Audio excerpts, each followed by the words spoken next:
Welcome to The Cantankerous Catholic with Joe Sixpack, the every Catholic guy. Listen to Joe tackle the really tough moral issues, current events, and politics from a Catholic perspective. Now here's Joe Sixpack, the every Catholic guy. Hello again, Sixpack warriors. Welcome back to The Cantankerous Catholic, episode 153.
I interviewed Stephen Brady of Roman Catholic Faithful last week.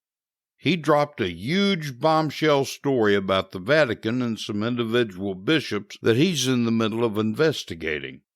Trust me, you're going to want to tell your faithful Catholic friends and family about this episode.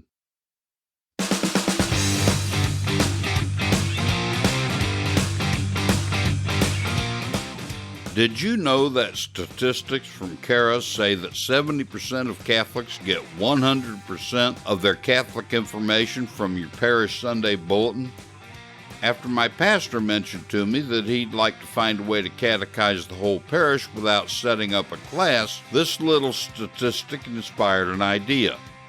With my pastor's permission, I began writing a bulletin insert called What We Believe, Why We Believe It. Since it's merely inserted into the bulletin, it's intrusive, meaning that parishioners have to remove it to read the bulletin. In the process, they read this little thumbnail catechism lesson, and they let Father know that they love them. You see, I teach the faith with stories, anecdotes, and parables. They're not your typically boring catechesis. And best of all, I teach why we're supposed to believe the Church's teachings, which affirms your parishioners in their faith. As a convert and consecrated member of the Marian Catechist Apostolate under the direction of Raymond Leo Cardinal Burke, I teach the entire faith, even tackling the really tough moral issues. You can learn more by watching an 11-minute video by clicking the link in my show notes that says Sixpack System Bulletin Inserts. So you can try it without risk, you can get it for 3 months. You can even download 3 samples while you're on the page with the video. This is ideal for good priests who want to help their parishioners become fully catechized, and a lot of lay people get a subscription for their parish as a way to support the parish without having to give the bishop any of their money. To learn more, click on the link in my show notes that says Sixpack System Bulletin Inserts. It just requires 11 minutes of your time.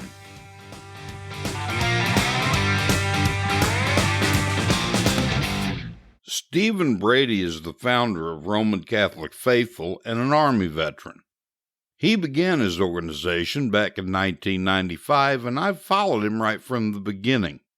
Fact is, he's the father of the modern-day resistance movement. There really couldn't have been a Michael Voris, Michael Hitchborn, or the Cantankerous Catholic without him first paving the way. When Stephen began, I thought he took things a bit far at times, but later I realized that he understood better than anyone else just how deep the rot and corruption is in our hierarchy. Some of the bishops hate me. They all hate church militant. But Stephen Brady, they all hate and fear him. I'm just a rabid squirrel. Michael Voris and his team dig for the truth and present it the way genuine journalists are supposed to do. Stephen Brady is like a 70-pound pit bulldog with a bone in his mouth. Try to take that bone, you'll lose an arm. That's why the hierarchy fear him. Because the vast majority of Sixpack warriors have never heard of Stephen Brady or Roman Catholic faithful, the first two questions in the interview were only asked so you could get a feel for him and his organization. His answer to my third question will blow your hair back. If you heard Stephen speak in Baltimore at the prayer rally during the USCCB meeting there, you already know some of what he's going to say. I believe he gives much more information in this interview than he did in Baltimore, though. For those of you who haven't heard him, be prepared to hear about the most disgustingly criminal scandal you can imagine being perpetrated by so-called men of God in the Catholic hierarchy. With our prayers and a little luck, the next presidential administration may finally be able to break up this evil criminal empire.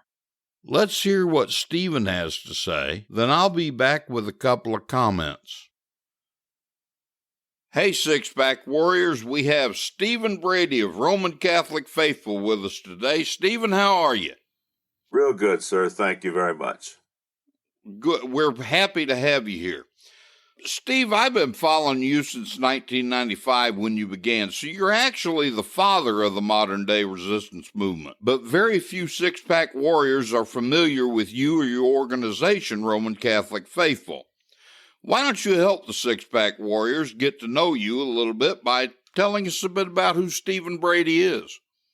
Well, I'm a disabled veteran. I was drafted during the Vietnam War and was in the construction business much of the time. After I got out of the service. I was trained as a federal officer originally. About 1995, 7 children, wife and 7 children. The local public schools is where it all started because there was a problem with pornographic sex education. But the problem came in with the fact that most of the school board members were Catholic, and one of the teachers responsible for the most horrific material was a Catholic education teacher up at the local parish. So after I went to the parish priest and the bishop in Springfield, Illinois, Bishop Daniel Ryan, Father Thomas Halinga, and I couldn't get any help, I explained to them that your parishioners, your Catholics who are in key positions of the parish, are pushing a pornographic sex education material. Well, I ended up writing to all the clergy of the diocese, and that's when I started to find out from the clergy that our bishop was a predatory homosexual.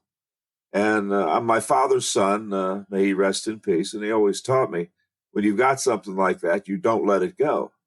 And so I started to investigate, and I found out just how bad Bishop Ryan was in his picking up street kids and paying them for sexual favors, coercing clergy into sexual favors. So I just started to go public and started to investigate and get statements. I found a lot of the street kids that he was paying for sexual favors. That's where I learned the horrific story of some of these kids and what they'd been through prior to ending up on the street. But at that point, I was somewhat naive, and I felt, surely I'll get this information to the hierarchy and they'll do something about it. Well, I found out and began to learn the truth. The hierarchy was so corrupt.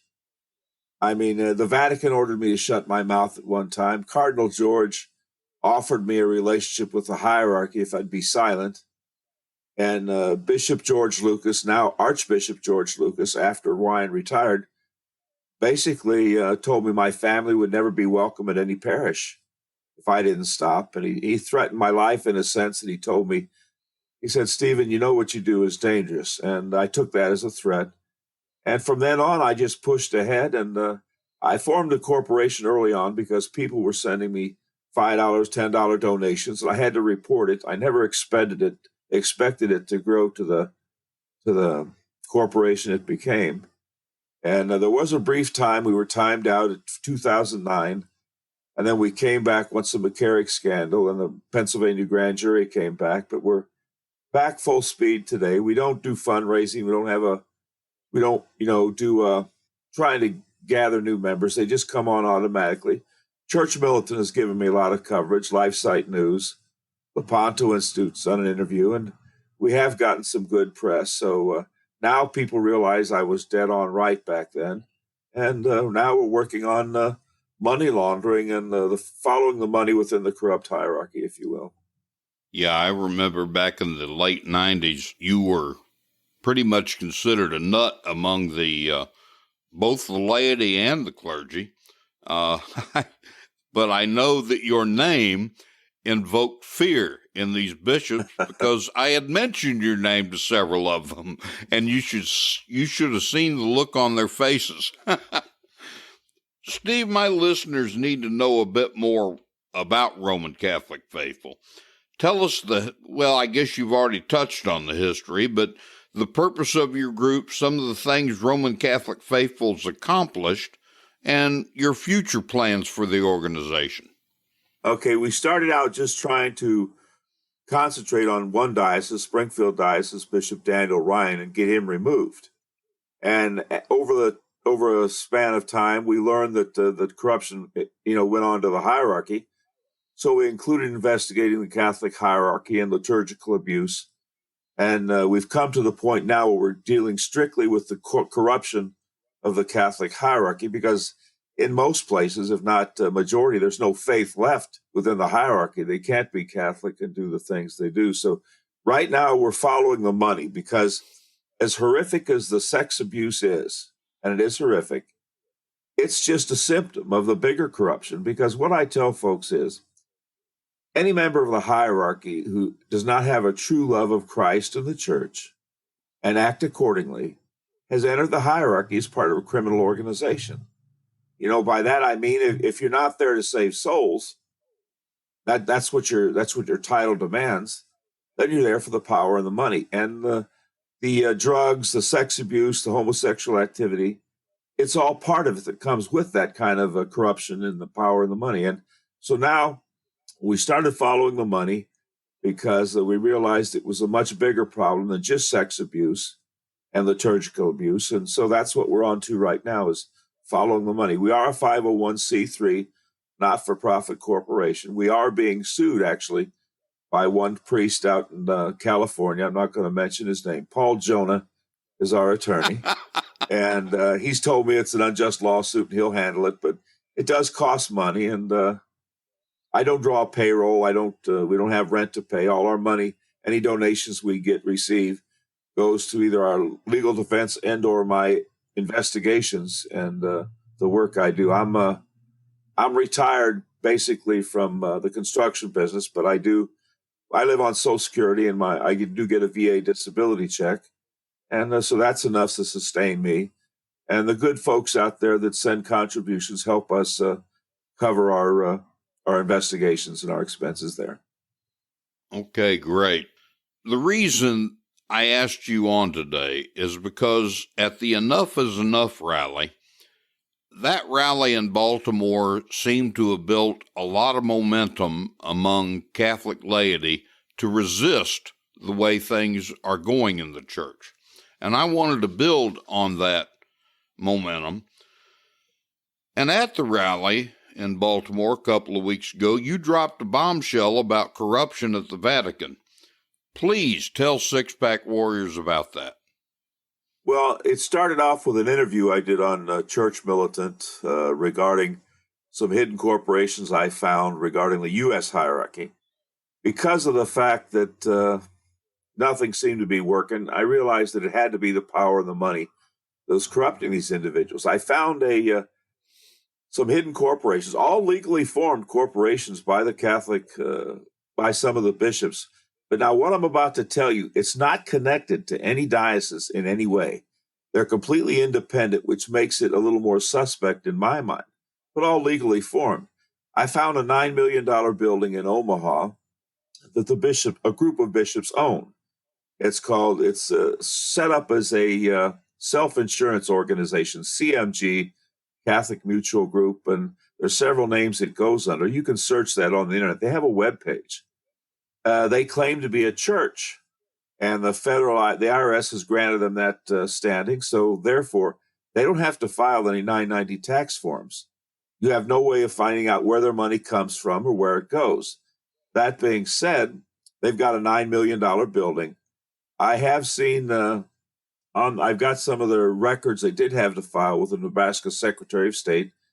And Supich has been on the board, McCarrick, Lucas, all the big names, Hubbard, a lot of the other bishops. Anyway, when I found this $9 million building they owned, their corporation owned, there's no way to find out where they got this $9 million. It had to come from obviously individual diocesan parishioners.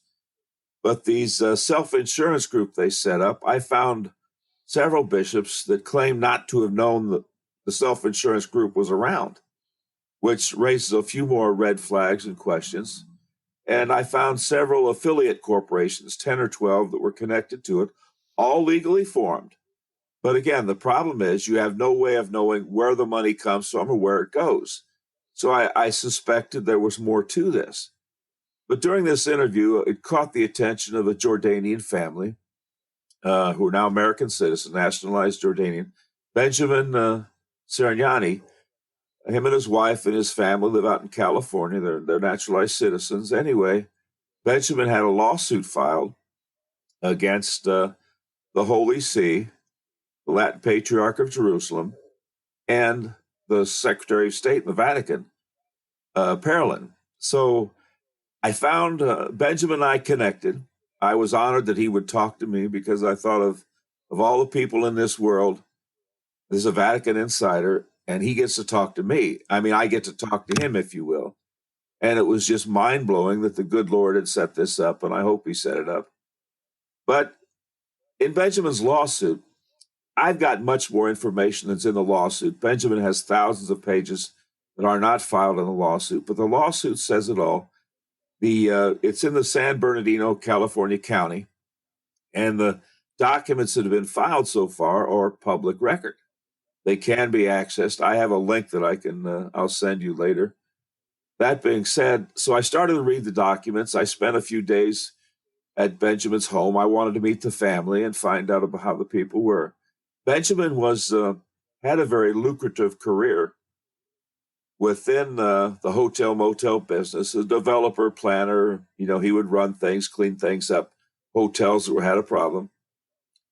When the former Latin Patriarch of Jerusalem, back around 210, 212, somewhere in that area, asked him to help with a college in Jordan, American University in Madaba. Madaba is a town in Jordan where it was set up. They asked Benjamin if he would help and run things, finish the college, the fleet of buses, get it stocked with supplies, and just manage everything. One thing that a lot of folks didn't know, Benjamin was related to the former Latin Patriarch of Jerusalem. It was a cousin by marriage, and that's why they came to him, apparently. But they gave him the power of attorney for the whole Latin Patriarch of Jerusalem, the whole jurisdiction of the Holy Land, and Latin power of attorney over the college, which was never been done before. I mean, as power of attorney, Benjamin had access to everything and anything, and could do any transactions for the Holy Land or whatsoever. Well, a lot of folks didn't realize the fact that the Holy Land, basically the royal family of Jordan, has jurisdiction, guardianship over the Holy Land.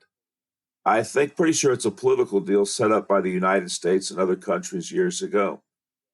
So during this time, Benjamin's conducting business and operating on his own since he has power of attorney.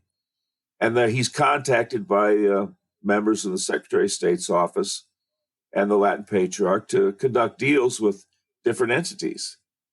And he's starting to get a little bit concerned because some of these corporations and entities he's doing business with at the request of the Vatican and the Latin Patriarch, he doesn't know what purpose they're serving because they're not connected to the college directly. And he did some deals with an Austrian oil company and a few American oil companies. But where he drew the line, he was asked to do a $400 million deal and a $500 million deal with the Chinese, a deal called Green City, which Green City was supposedly a project that was going to take place around the college, beautifying a park and that sort of thing, from what I understand. I don't have all the details, but it's stuff that never happened. So Benjamin realized money laundering was involved. These entities were being set up to move money around, money that wasn't coming into the college. And he was conducting business and asked to produce documents and bills for stuff that was never done. So after several years, he went back to the powers that be, Franco, who I think was the Archbishop in Jordan, and also the Latin Patriarch and Parolin, the Secretary of State. And he said, I'm not doing this anymore. There's something criminal going on here. It's money laundering and other things going on with these entities, with Chinese and communists and what have you. And they stripped him of his power of attorney. But before this happened, money never came in, they promised, for the college. But being a good Catholic and honored that they would ask him to do such a thing, a project, he borrowed money on the contracts he had with the Latin Patriarch in Jordan. And the Jordan University. He borrowed money on these contracts. He borrowed money on his own name, his family's name. He went into hock for millions of dollars. So when he finally told them he wasn't going to do this anymore, he was paying the bills that they weren't paying when they were having him do this job with the university. So when he went to them and said that he's not going to do this anymore, there's something criminal here, I know it's money laundering involved, he told them that they told him, they tore up the contracts, they refused to pay him, and they told him they ordered him never to speak about these deals you've been doing. And also, hierarchy, with the help of the few political powers in Jordan, they confiscated all his property there, his cars, his real estate, his bank accounts, and they really made it impossible for him to function. And so he filed a lawsuit in 2016, and which I have the 1,500 pages of documents. I've obtained much more information from Benjamin that aren't in those documents yet, but the documents clearly spell out. The documents alone are enough to, I would think, involve the FBI and the CIA in some kind of investigation. But they directly speak of the money laundering and the transactions taking place. In one of the documents, a gentleman from California, I'm not going to mention his name here, has a corporation set up in South America, and he offers to help provide a special purpose vehicle. I didn't know what this was until I got into this investigations. A special purpose vehicle, an SPV, is an entity or a corporation set up to move money around. And also, I found out what an outtaker was. An outtaker is an individual that takes this money that's being laundered and moves it from one place to another. A lot of folks have asked me, what's the purpose of this money laundering? Well, there's a lot of purposes, but it hides it from its original origin. So, in other words, for example, just to make up a hypothetical here, but seems to be part of this, the Vatican answers to no one. There's no record. Even the diocese answers to no one. Any diocese, there's no record of where their money goes or who it's sent to, except banking records. But if you want to hide those banking records, you transfer it from one point to another. And if an entity, say, for example, if the Chinese wanted to fund a terrorist organization to help disrupt the American government, they could conceivably funnel the money to the Vatican, write it off as a business venture, and then from there, there's no record of where the money goes. I mean, the Vatican has its own banking situation and it's its own country, and there's no what folks don't realize is that in this country, in America, it's illegal, for example, I believe, to do business in Venezuela or Cuba, or do business with the Liberation Army or a lot of these terrorist groups. So if anybody wants to do that, they have to launder the money. They have to go through another source. So that's where we're at today. And I'm just beginning to scratch the surface on this. But those court documents, those 1,500 pages, are available. And I'm just beginning to go through them. Plus, working with Benjamin, he's made history in a sense that he's forcing the Vatican to have jurisdiction in this country.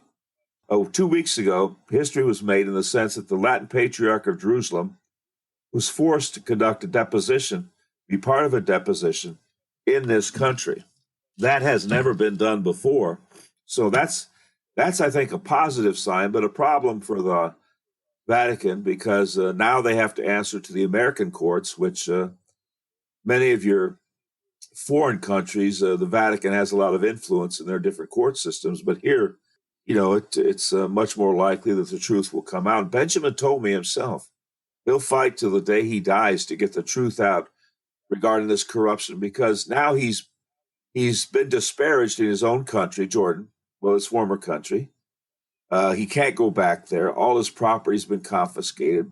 And Benjamin says he'll go to his death fighting to clear his name and expose this corruption. And that's where we are today. We're just beginning to scratch the surface. And from here, it's, I think this is bigger than anything, international, bigger than anything this world has ever seen, because it involves the Vatican, so-called men of God, if you will. Is there any doubt in your mind that the Vatican is in the pocket of the Communist Chinese? Well, when you say in the pocket, I'm not quite sure, but I think there is a definite connection between the Vatican and the Chinese, and by the fact they're doing business together. When you do $1 billion business together, it's a deal that's kept secret. There's no doubt in my mind they're in bed together. I'm not sure to what degree, but Benjamin has thousands of pages of documents I haven't seen yet. The documents I have seen are sworn statements and the court documents. So they're public. It's just very few people have accessed them or know how to access them.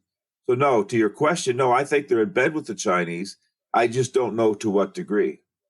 Well, I asked that question because of some of the things you said early on about this particular scandal, but also because I've been very suspicious of Francis ever since he sold the church out in China.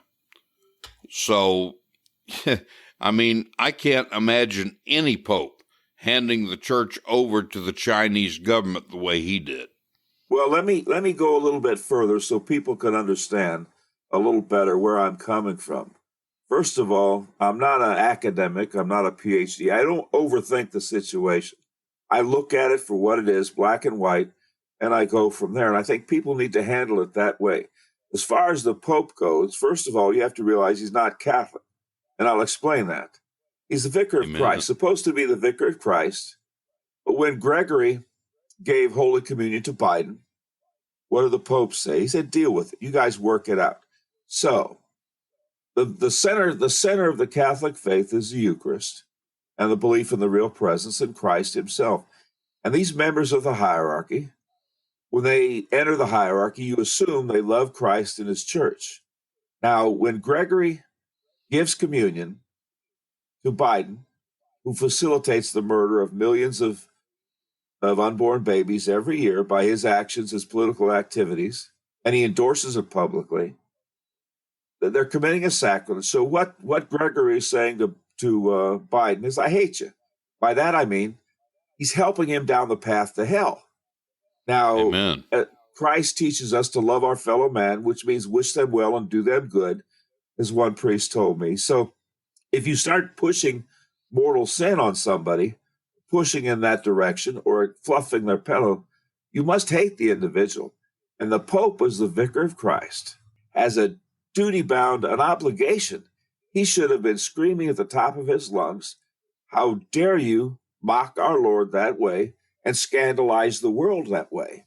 And what did he do? He told him just to work it out, which is like, it's a business owner who finds out he's got an employee that's stealing billions of dollars from people and raping children.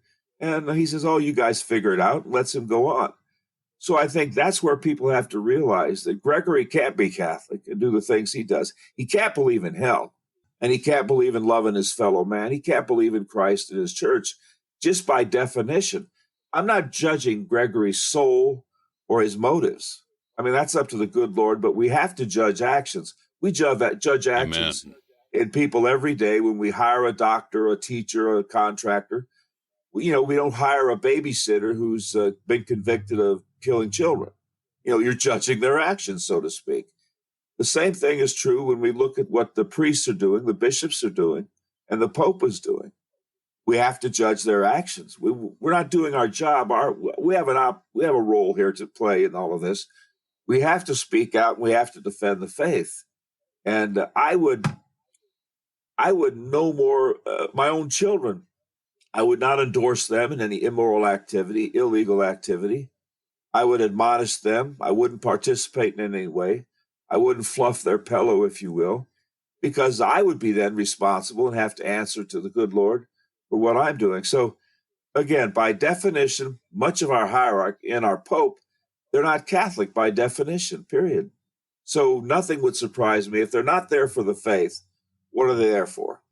It's got to be the power of the money. No other solution. No other answer. Yeah, that's a real good response there, Steve. I had Michael Hitchborn on the show about a month ago, and he certainly gave enough evidence to suggest, I'm trying to be charitable here, that Pope Frank is indeed a communist. And you can't be a communist and a Catholic. In fact, I think it was Pope Pius IX who said that, no, maybe it was Pope Leo XIII. I can't remember. Anyway, one of the two of them made it so that if you are a confessed or if you are a communist, you're automatically excommunicated. So I'm sitting here wondering, do we have an excommunicant in the chair of Peter?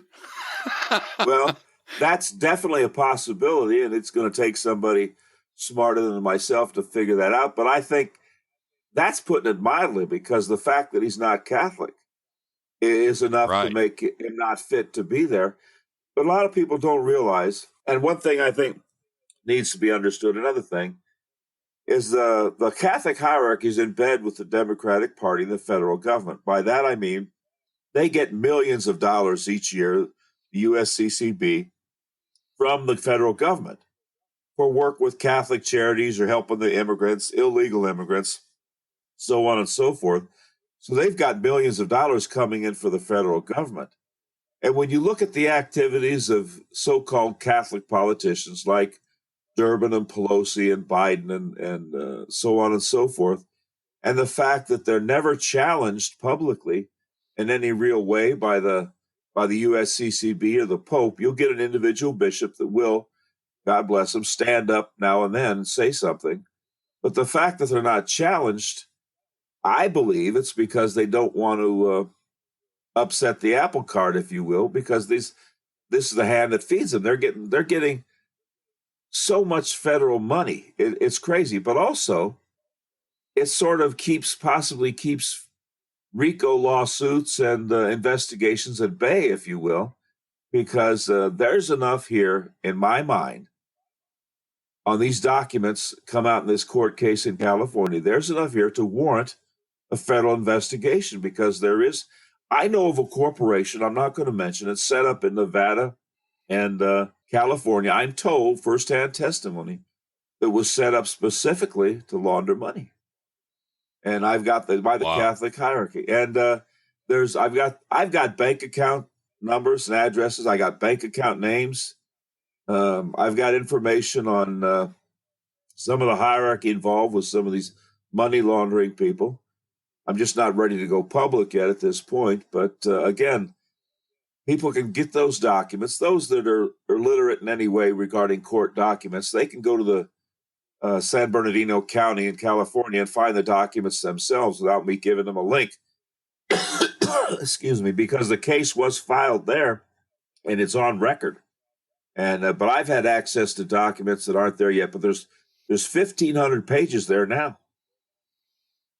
Hopefully, and I do sincerely mean this, I hope that you raise enough hell between now and 2024 at election time, if Trump isn't cheated out of the presidency again through these damnable voting machines, maybe because of you and your work, he will ask his Attorney General to initiate an investigation. This is incredible. It's absolutely incredible.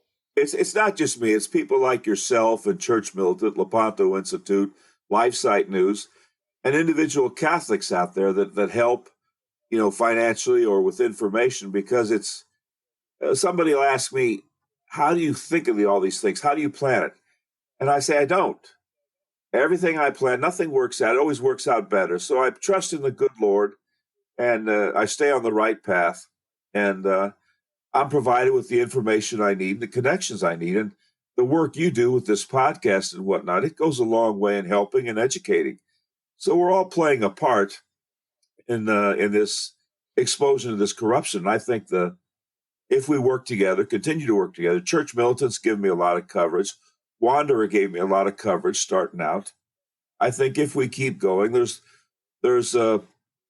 internet interviews I've done in South Africa and this country that have got the word out. So it all helps, and everybody's doing their part.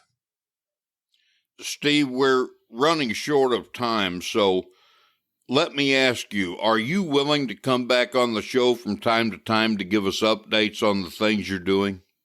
Absolutely. I appreciate the opportunity, because I don't have a podcast or anything like that or a way to get information. Now, we have a website, rcf.org, but you reach many more people than we do on a regular basis, and it's individuals like yourself and that help us. So absolutely, I'll be happy to come back on at any time and as things develop and say what I can say. Great. Stephen Brady, it's been great having you on the Cantankerous Catholic, and I look forward to your next visit. Take care of yourself, brother. All right. Thank you very much. All right. Bye-bye. You've noticed in most of the interviews I do, I interject things I'm thinking as the session flows along. Sometimes I even sort of take over the interview. That didn't happen this time. I was so captivated with what he was saying and trying to wrap my mind around the information he was conveying that I couldn't say anything more profound than, wow. I'm providing several links pertaining to this interview in my show notes. One of the links takes you to all of the court documents in this case. In case you don't know where my show notes are, visit the website cantankerouscatholic.com. Then click on the episode tab. Then click on this particular episode, and all of my show notes will appear below the podcast player. As I record this, I'm going through the documents provided by Stephen, and I think you'll find them interesting too. Because Stephen Brady was exposed to the corruption of the USCCB criminal empire years before any of the rest of us realized that corruption existed, if anyone had an excuse to leave the Catholic Church, he did. He didn't do that, though.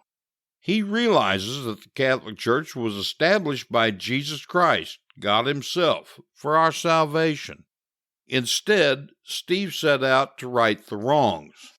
Over the past few months, I've had people ask me how I can justify saying the things about Pope Frank and the bishops that I say. I'm going to tell you how. I was 30 years old when I became a Catholic. As a fourth-generation Freemason, I was taught from an early age to hate the Catholic Church, so making the decision to convert wasn't easy for me. In fact, the last words I ever heard my father say on the phone was, "No son of mine is a Roman Catholic." That was his way of disowning me. I gave up everything in my former life to become a Catholic. I accepted Catholic truth because it was all proven to me. First, my godfather proved to me that Jesus Christ is God. Then he proved to me that Jesus established the Catholic Church. At that point, no matter how much I turned my nose up at the idea of being Catholic, I realized it was irrational to refuse to belong to the church established by Christ. I was very well catechized. In fact, I went on to become a consecrated Marian catechist under the direction of Raymond Leo Cardinal Burke. I also learned apologetics and how to defend the faith. I know the faith inside out and upside down. And there's one thing about this knowledge that becomes very apparent early on. Since Jesus is God, and since He established the Catholic Church, I have an absolute right to always receive the fullness of that faith from every priest and bishop. You have an absolute right to the fullness of our faith. Because of that absolute right, you and I must continue to fight and demand that we're given the fullness of truth by these men who've been set apart for that very purpose. And that's how I justify the things I say about Pope Frank and our bishops. You shouldn't fear saying those things either.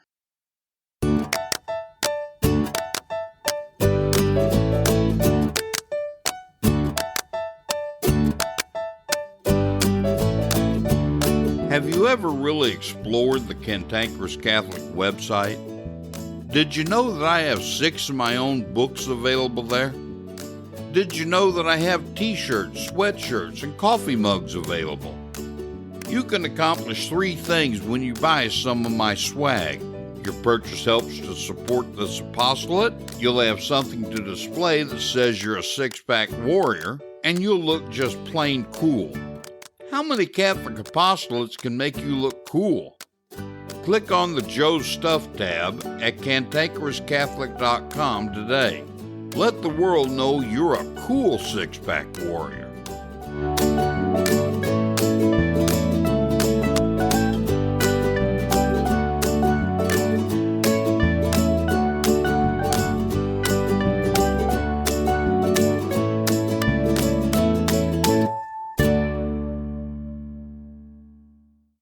Joe Sixpack, the Every Catholic Guy, wants to make sure you're informed about all the Catholic news you need to know. Here's Joe Sixpack's top 5 Catholic news picks for this episode. Catholic news pick number 5. Hats off to Fox News. Politicians of both parties paid respects to former Senate Majority Leader and presidential candidate Bob Dole, who died December 5th at 98. In 1976, President Ford selected Dole as his running mate. Dole was the Republican presidential candidate in 1996, but lost to President Bill Clinton. A World War II veteran, Dole helped raise nearly $200 million for the World War II Memorial on the National Mall. Wow! That's just incredible! You can read the whole story by clicking the link in my show notes. Catholic news pick number 4. Hats off to the Daily Wire. CNN has fired Chris Cuomo as a CNN anchor effective immediately, the company stated December 4th. An investigation commissioned by CNN discovered more information about Cuomo's involvement in helping his brother, the former New York Governor Andrew Cuomo, during his sexual harassment scandal.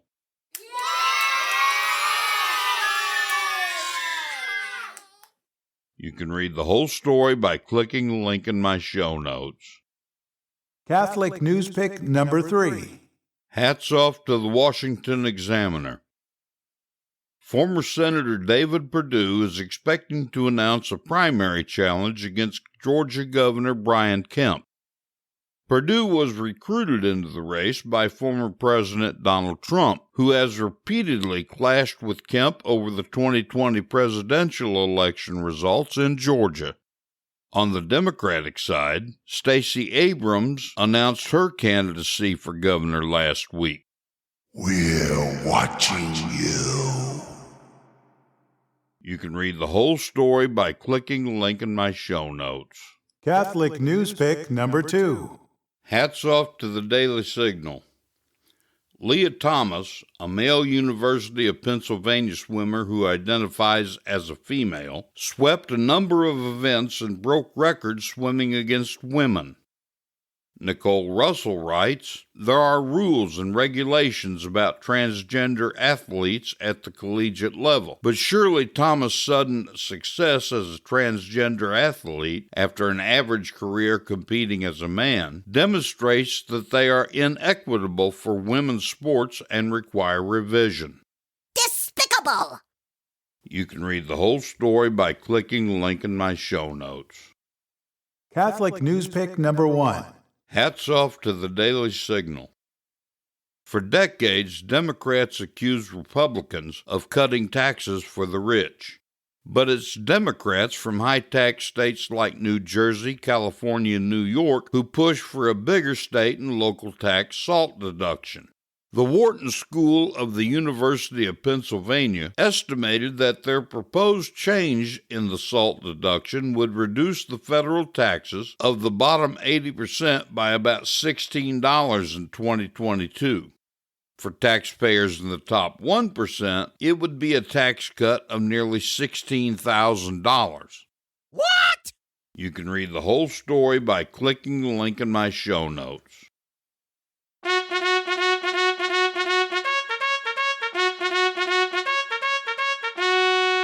I am hard, but I am fair. It's time for the Catholic Boot Camp with your drill sergeant, Joe Sixpack, the Every Catholic Guy. Learn the Catholic faith and how to defend it like you've never heard it before. This boot camp is tough, so there's no political correctness, no spirit of Vatican II, and no namby-pamby platitudes. Drill Sergeant Joe Sixpack, the Every Catholic Guy, will prepare you for spiritual war. Now here's Joe Sixpack.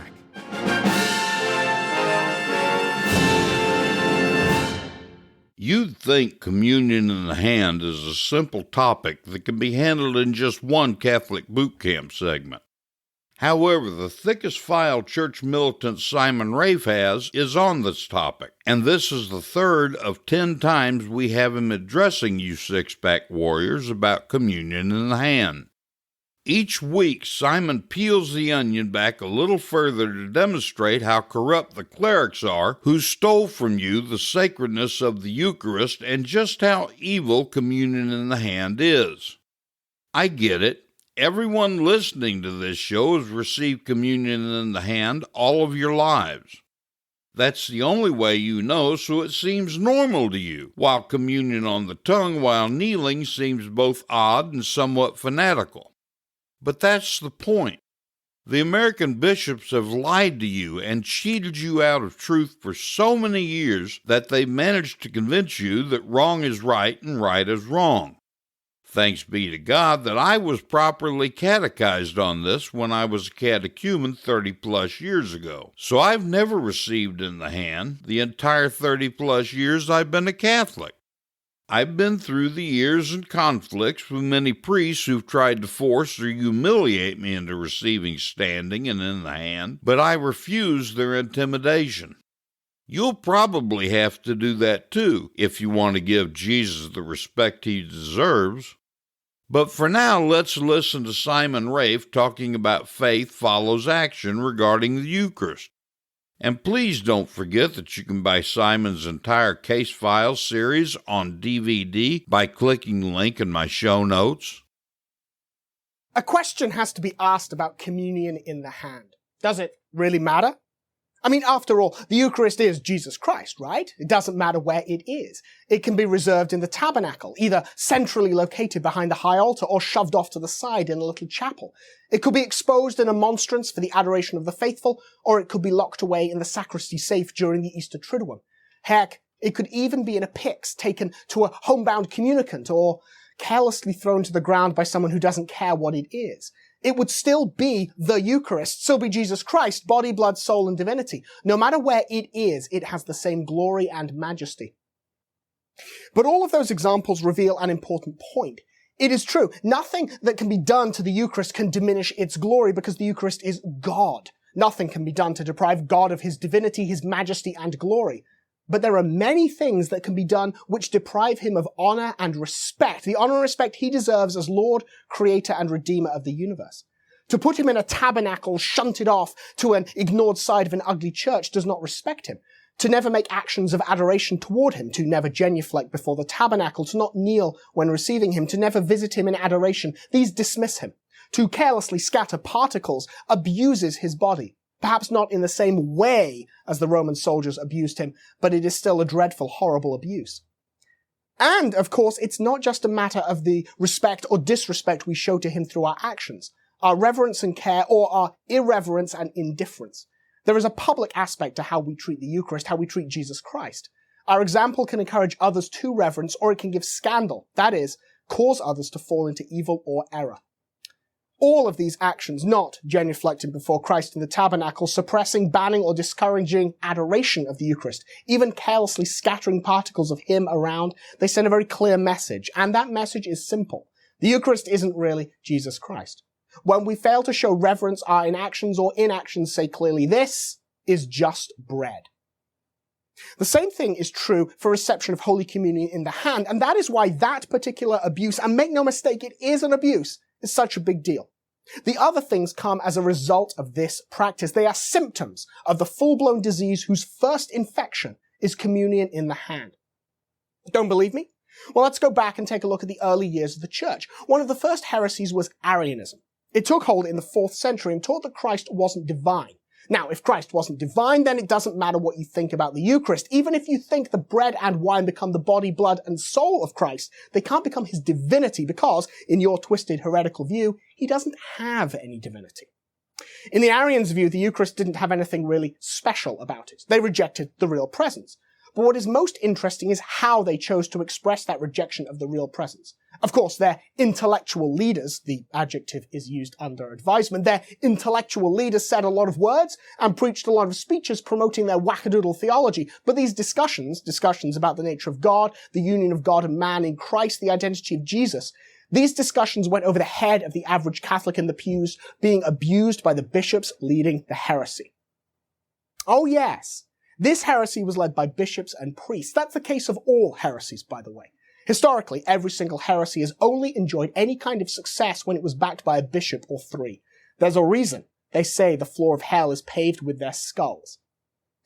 The theological discussion wouldn't have made any impact on the average Catholic just trying to survive in the Roman Empire.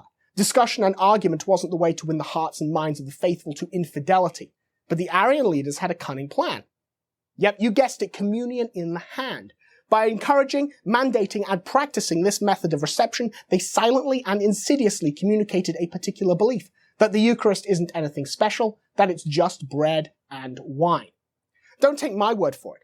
In the Belgian Bulletin, Mysterium Fidei, not to be confused with Pope Paul VI's apostolic exhortation Mysterium Fidei, which also speaks about communion in the hand, just to confuse you, we are told the only ones to communicate always standing and with their hands outstretched were, from the beginning, the Arians, who obstinately denied the divinity of our Lord Jesus Christ, and who could not see in the sacred Eucharist any more than a simple symbol of union, which can be taken and handled at will. Aryanism ended with its condemnation at the Council of Nicaea in 325 AD and the unpleasant death of Arius himself. Now, if you want to learn more about Aryanism, you can watch the first episode of our series Houses Built on Sand, which discussed the heresy and its historical background. Aryanism might have been formally destroyed, but denial of the Eucharist did not end there. In the 16th century, the soi-disant reformers, men like Luther, Calvin, Zwingli, and their ilk, kicked off the Protestant revolt which shook the Catholic Church to its core, resulted in the defection of millions of souls and whole nations from the faith, and whose terrible consequences are still seen today. Protestants, having jumped to the fence of the sheepfold and gone running hither and yon, pretty much wearing signs reading free lunches in whatever language wolves speak, are shorn of the unifying influence of the chief shepherd Peter, and so agree on pretty much nothing. But while they are absolutely sure other Protestants are wrong about almost everything, the one thing they can all agree on is that the Catholic Church is totally wrong, and nowhere is this more true than when it comes to the Eucharist. Whatever Protestants believe, it isn't what the Church teaches. Even higher, more liturgical Protestants, like Lutherans and Anglicans, teach something contrary to the faith. Most Protestants, Baptists, Calvinists, others, explicitly say that the bread and wine used in the communion service is just that, bread and wine, nothing more than a symbol. Of course, most of today's Protestants have only ever experienced Protestantism. Even ex-Catholics among them often didn't have the authentic Catholic experience when it came to the Eucharist. In too many parishes today, there is a lack of reverence shown, and the doctrine of the real presence of Jesus Christ, body, blood, soul, and divinity, present in the Eucharist isn't taught. But that wasn't the case for the first generation of Protestants, the men and women who were preached to and harangued to give up the faith and the faith of their fathers by Luther, Calvin, and their ilk. These people had been accustomed to seeing the priest alone touch the Eucharist with his consecrated hands. They had grown up receiving Holy Communion on their tongue and while kneeling. Old habits die hard, so many of these former Catholics continued to receive on their tongue and while kneeling early on in these Protestant communities. This traditional practice might not have been a formal catechism, a creedal statement of belief in a doctrine, but it sent a clear message to those communicants. There is something special about the Eucharist, and therefore something special about the one who consecrates and distributes it. Luther and his fellow traitors, agents of darkness if ever there were, couldn't let that stand. They were rebelling not just against the teaching of the Church, but against the whole notion of the sacramental priesthood. If their revolt against Christ's Church were to succeed, they had to get the people to reject Christ's ministers. Stopping reverential reception of Holy Communion was one of their first attempts to achieve this evil end. One of the greatest proponents of communion in the hand during the early decades of the Protestant revolt was Martin Bucer. He was not only a former Catholic, but also a Dominican friar. He had great impact on Lutheran and Calvinist practice, but it was his influence over Anglicanism which was the most significant. It was Bucer who urged Archbishop Thomas Cranmer, the theological architect behind the English Reformation which led to the foundation of the modern Church of England, to change the Anglican liturgy. Prior to Bucer's suggestions, people knelt when the prayers of consecration were said and received kneeling and on the tongue. Gradually, under Bucer's influence, the Book of Common Prayer, that's the Anglican Missal, was changed. First, it permitted reception standing and in the hand. Then, it encouraged it. Then, reception on the tongue was merely tolerated. Finally, it was banned. In addition, a commentary was inserted saying that while it was permitted to kneel during the consecration, this was not to be done out of adoration, because the bread and wine were not God. Of course, apostolic succession was broken with the Anglican break from Rome, but the theological thrust of the Protestant rebels was clear. The Eucharist is not special, the priesthood is not special, we are all equal, there is no distinctiveness between the sacred and the profane. Now, perhaps they didn't go quite as far as to say there is no distinction between us and God, but the dreadful dark seeds of those dark thorns of denial of sin and the necessity for redemption were sown as the host was placed in the hands of the first generation of Protestants. And don't think that this was just an Anglican problem. In his book, Dominus Est, It is the Lord, Bishop Athanasius Schneider argues strongly for a return to communion on the tongue while kneeling and against the modernist practice of reception standing and in the hand. He points out that some synods of the Calvinist Church of Holland in the 16th and 17th centuries established formal bans on receiving communion kneeling. Very early, the people might have received communion kneeling, but several synods forbade this in order to avoid any suggestion that the bread was being venerated. But it wasn't just Dutch Calvinists in the Renaissance who practiced this.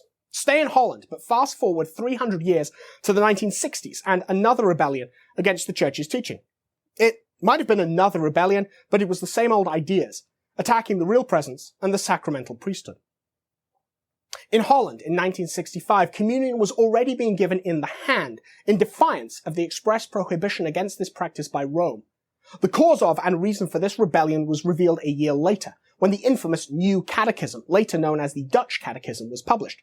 This catechism was dreadful, full of errors. The Vatican demanded the correction of 14 major points and a mind-blowing 44 minor ones.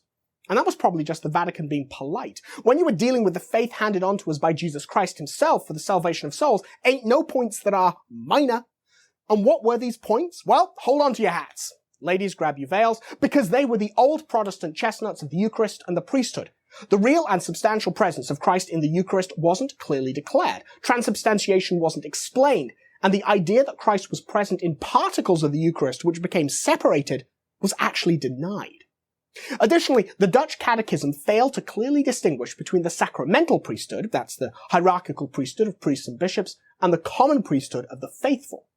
All of us, by virtue of our baptism, share in Christ's identity as priest, prophet, and king. But the sacramental priesthood shares fully in it, in alter Christus, another Christ. These men, and they must be men, cannot be women, have a role distinct and different from the laity. The Dutch Catechism blurred that distinction, setting the stage for all kinds of confusion. The Dutch hierarchy didn't meekly and humbly accept Rome's corrections. They fought it tooth and nail for years. Now, the notion that Catholic bishops resisted these corrections about core beliefs in the Eucharist and the priesthood is hard to fathom, but it happened. So what do we have? Arius in the 4th century, Butcher and the Anglicans in the 16th, the Calvinists in the 17th, and the Dutch bishops in the 20th. All of them directed people to stand for communion and receive it in their hands, in many cases forbidding reception kneeling and on the tongue.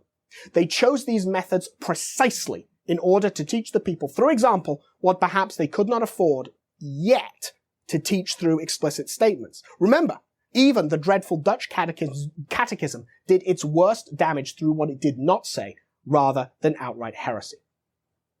Actions often speak louder than words, and silence on the subjects of the Eucharist and the priesthood, coupled with the casual, irreverent example of receiving communion standing and in the hand, conveyed a very clear message about these central Catholic doctrines, that they were unimportant or optional at best, and false at worst. The faith of the people followed their actions implicitly denying the real presence, leading in many cases to an explicit denial of the real presence. The rebellions were dreadfully, terribly successful. But the rebellions did not go unopposed. Bishop Athanasius of Alexandria led the charge against Arius. The intellectual giants of the Counter-Reformation fought against the Protestant revolt, and, of course, today there are many men who have fought on Christ's side in the civil war raging inside the church herself against the priests and bishops who are agents of darkness, promoting communion in the hand as a means of denying the real presence and mingling the sacred and the profane.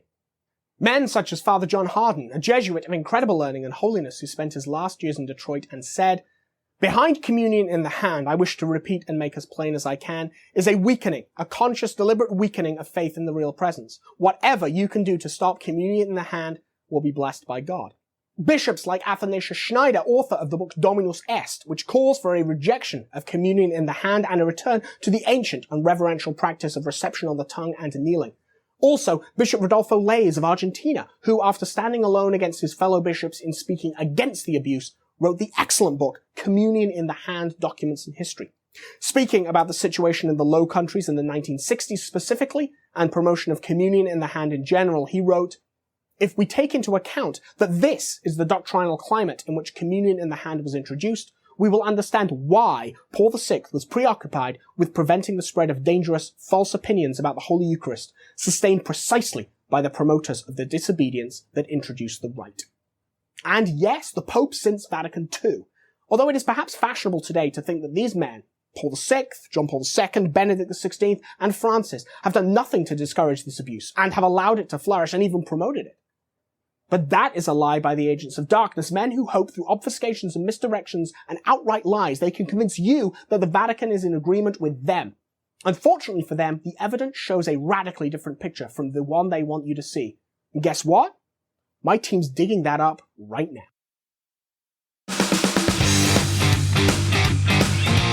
I've been sharing the faith with people for over 30 years. The Holy Spirit has used me to make hundreds of converts, and 84 of them are my adult godchildren. When the Holy Spirit works through us in a big way, He usually uses the talents given to us before we were even born.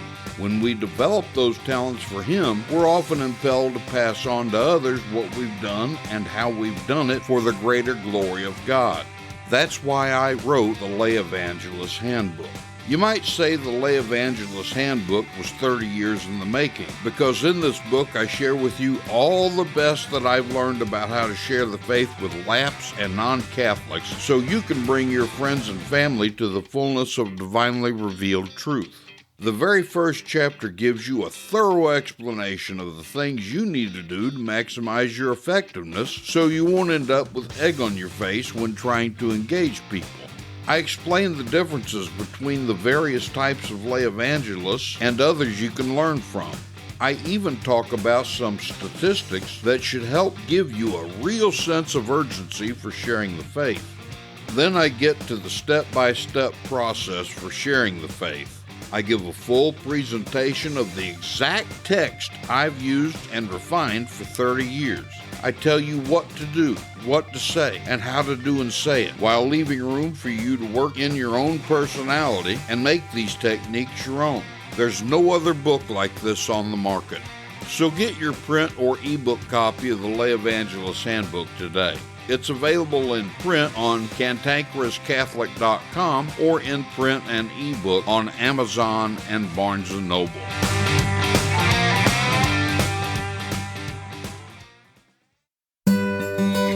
Catholic Church is 2,000 years old. A lot of wisdom is gained over 2 millennia. Each week we'll share some of that wisdom with a Catholic quote. So here's this week's Catholic quote. This week's Catholic quote is from St. Rose of Lima. She said, "Apart from the cross, there is no other ladder by which we may get to heaven." I believe a really great way to teach the faith is through stories, parables, and anecdotes. So here's today's story.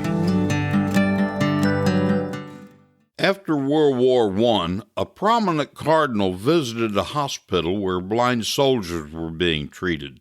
Some of the men were partially blind, others totally blind. Among all the men there, His Eminence heard one of them praying, "Lord, I beg you not to take the light of my eyes. But if it is your will that I should be deprived of it, leave me then at least the light of my mind. But if it's your wish that I be deprived of that, leave me at least the light of my faith." The cardinal walked over to his bed. "Where did you learn that beautiful prayer, my son?" "Oh, are you the cardinal who was to visit us this afternoon?" "Yes," replied the cardinal. The blind soldier told him, "When I was a boy, I used to take the old Cardinal of Mainz in Austria into his garden and attend him there. He was 90 years old then. I heard him say that prayer often. I never forgotten it." The soldier felt that losing his eyesight or even losing his mind wouldn't be so terrible as losing his faith. Faith is your greatest gift from God, because faith will lead you to God and the eternal life He created you for. Although sinning against faith is bad, you should mostly avoid sins that can lead to a loss of faith, namely, indifference and carelessness in the practice of your Catholic faith.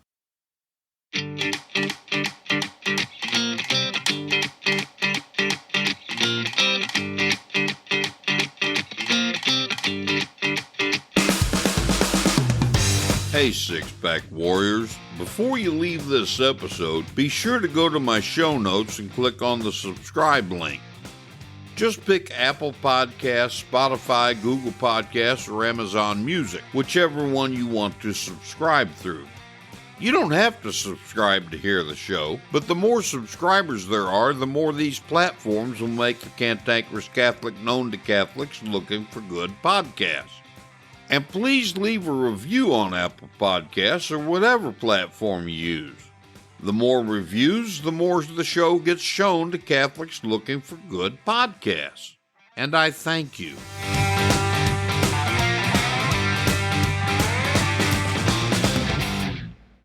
This has been The Cantankerous Catholic with Joe Sixpack, the Every Catholic Guy.